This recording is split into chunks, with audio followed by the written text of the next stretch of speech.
웨스트민스터 신앙고백 스터디 랜선 짤막 강좌. 오늘은 웨스트민스터 신앙고백서 제3장 하나님의 영원한 작정에 관하여서 17번째 강좌를 진행하도록 하겠습니다. 17강은 제7조에 담겨있는 요점인데요. 하나님께서는 그의 기쁘신 뜻에 의한 비밀한 계획에 따라 긍휼을 베푸시기도 하시고 거두시기도 하시는데, 마음에 측량할 수 없는 뜻을 따라 피조물을 다스리시는 자신의 지구한 권능의 영광을 위하여 택함받지 않은 사람들을 저희의 죄의 대가로 수치와 진노를 받도록 정하셨으니 이는 그의 영광스러운 공의를 찬양하게 하려는 것이다. 자, 이러한 7조의 문구와 관련해서 추려지는 첫 번째 요점은, 하나님께서는 택함을 받지 않은 사람들을 저들의 죄의 대가로 수치와 진노를 받도록 정하셨는데 이는 하나님의 영광스러운 공의를 찬양하게 하려는 것이다. 그러니까 유기의 작정에 관한 그러한 요점이 되겠습니다. 오늘날 이런 유기와 관련한 내용들은 그렇게 선호하지 않는, 환영받지 못하는 그러한 신조라고 할 수가 있는데요. 하나님께서는 그의 기쁘신 뜻에 의한 비밀한 계획에 따라 택함을 받지 않은 사람들에게 긍휼을 베푸시기를 거두시어 저들의 죄의 대가를 치르도록 하심으로 하나님의 공의를 찬양하게 하신다. 자, 이러한 요지가 되겠는데요. 사실 이러한 요점은 오직 하나님께만 영광이 되도록, 그러니까 하나님의 영광을 위하여서 작정이 이루어진 것이다 라고 하는 그러한 내용에 대한 동의와 이해가 없이는 수용하기가 쉽지 않은 그러한 내용이다 라고 볼 수가 있겠습니다. 그러니까 오늘날에는 그러한 하나님의 영광에 중심을 두는, 중점을 두는 그러한 신학에서 벗어남으로 말미암아서 이러한 유기의 작정에 대하여서는 거의 언급이 없는 그러한 시대 가운데 우리가 이미 있다고 볼 수가 있겠습니다. 자, 55번 질문 보시면 로마서 9장 17절 말씀에 의하면 하나님께서는 어떤 이유로 바로를 세우셨다 그랬습니까? 이렇게 묻고 있습니다. 자, 로마서 9장 17절 말씀은 구약성경 출애굽기 9장 16절 말씀을 인용하는 그런 말씀인데요. 로마서 9장 17절에 성경이 바로에게 이르시되 내가 이 일을 위하여 너를 세웠으니 곧 너로 말미암아 내 능력을 보이고 내 이름이 온 땅에 전파되게 하려 함이라 하셨으니, 자, 이러한 말씀이 기록되어 있습니다. 즉 바로로 말미암아 하나님의 능력을 보이고 하나님의 이름이 온 땅에 전파되게 하려 하심으로 바로를 세우셨다. 이렇게 로마서에 사도 바울이 언급하고 있는 것이죠. 자, 계속해서 56번 질문을 보시면 로마서 9장 18절에서 결국 하나님께서 긍휼을 베푸시거나 강팍해 하시는 근거는 무엇인가 이렇게 묻고 있습니다.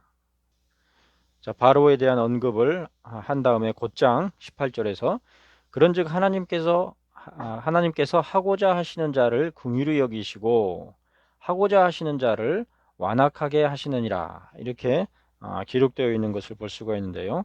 한마디로 하고자 하시는 바 곧 하나님의 뜻, 하나님의 의지에 따라서 그렇게 행하셨다라는 것이죠. 자, 설명 부분 보시겠습니다. 하나님께서는 피택자들 이외에 나머지 인류, 즉 바로와 같은 자들을 그의 뜻에 의한 비밀한 계획에 따라 그냥 간과하시기를 기뻐하셨다 그랬습니다.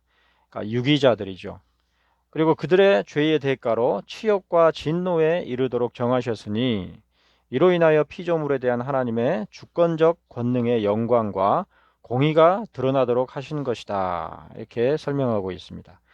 그러니까 택자들을 통하여서는 하나님의 자비와 은총 그리고 하나님의 영광이 드러나는 것이라면, 유기자들로 인해서는 하나님의 공의가 드러나는, 그러니까 죄에 대하여서 반드시 물으시고 벌하시는 그러한 하나님의 심판, 그러한 공의가 드러난다는 것이죠. 이러한 하나님의 주권 가운데서의 예정의 부정적인 국면, 즉 유기의 국면은 인간 이성의 극심한 반대 가운데 있으며 흔히 이중예정, 즉 선택과 유기의 두 국면으로서의 예정이 부정되곤 하였다 그랬습니다. 이미 그러한 유기에 대하여서 부정하는 왜 그런가 하면은 전도와 선교에 부정적인 영향을 미친다. 자, 그러한 이유로 모든 자들에게 구원의 복음을 전하는 것이 하나님의 뜻이다 하는 보편 구원적인 그러한 사고가 이미 우리 기독교 신앙 가운데 깊이 뿌리내리고 있는 것이죠. 자, 계속해서 57번 질문을 보시겠습니다. 로마서 9장 21절 말씀은 하나님의 주권과 권능에 대해서 어떻게 말하고 있습니까? 자, 이렇게 묻고 있는데요. 로마서 9장 21절 말씀은 토기장이가 진흙덩이로 하나는 귀히 쓸 그릇을 하나는 천히 쓸 그릇을 만들 권한이 없느냐. 자, 이러한 말씀으로 하나님께서 하시고자 하시는 자를 택하시고 또 하시고자 하시는 자를 완악하게 하시는 것의 정당성에 대해서 사도가 언급하고 있는 것이죠. 한마디로 토기장이가 진흙을 그의 뜻대로 귀하게 혹은 천하게 쓸 것을 만들듯이 하나님께서 선택과 유기의 예정을 그의 뜻에 의한 비밀한 계획에 따라서 정하시는 것이 하나도 이상할 것이 없고 불의한 것이 아니다. 이렇게 사도 바울이 언급하고 있는 것입니다. 자, 설명 부분 보시면 사람이 구원을 얻는 것은 구원 얻는 사람의 권리 혹은 공로에 의해서가 아니라 전적으로 하나님 편에서의 긍휼을 베푸시기 때문이다 그랬습니다.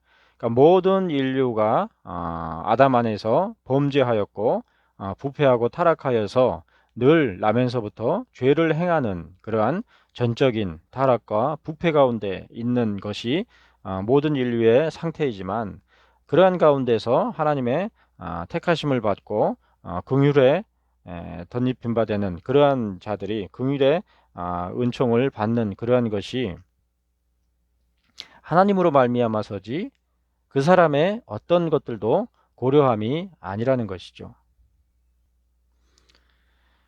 자, 사실 구원을 얻지 못하는 사람들이 그렇게 되는 것은 그들이 구원 얻는 사람들보다 더 나쁘기 때문이 아니며 오히려 에베소서 2장 3절 말씀과 같이 모두가 다 본질상 진노의 자녀들일 뿐이다 그랬습니다.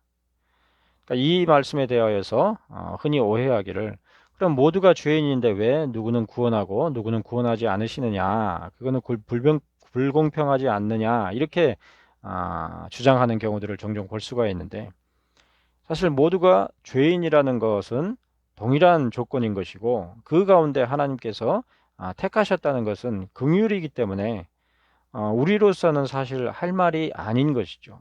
하나님의 긍휼이 베풀어진 것에 대해서 오히려 이상하게 여기는, 불공평하다고 여기는 그야말로 불평일 뿐인 것이죠. 그에 대해서 우리들은 전혀 할 말이 없는 전적으로 부패하고 타락한 그러한 자들인 것입니다. 그러므로 구원을 얻을 무슨 권리를 타고난 사람은 전혀 없는 것이죠. 한마디로 그 사람의 행하는 것이나 그 사람의 품성이나 혹은 그 사람의 자질, 심지어 그 사람의 믿음까지도 어떤 것도 어떤 하나님의 택하심의 근거가 되지는 못한다는 것입니다. 자, 로마서 9장 19절로 23절 말씀을 참조하라고 되어 있는데 이미 우리가 살펴본 그 말씀 가운데 있죠.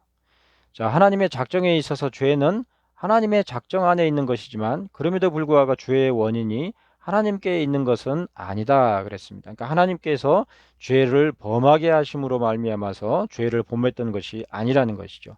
그것을 단적으로 확인할 수 있는 것이 바로 아담의 범죄죠. 따라서 하나님께서는 반드시 죄에 대한 문제를 다루시는데 어느 한 측면만이 아니라 두 측면, 즉 하나님의 자비와 사랑 그리고 하나님의 공의를 모두 드러내시면서 그렇게 하신다라는 것입니다.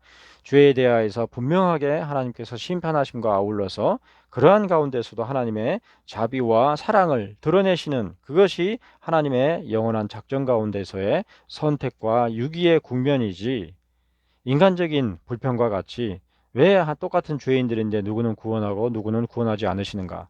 누구는 택하시고 누구는 택하시지 않으시는가 이렇게 말할 소지가 전혀 아니라는 것이죠. 오히려 그러한 입장과 그러한 견해를 갖는 그 자체가 인간이란 존재가 얼마만큼 부패한 존재인지 스스로 자기 자신의 생각과 말하는 것으로 입증할 뿐인 것이죠.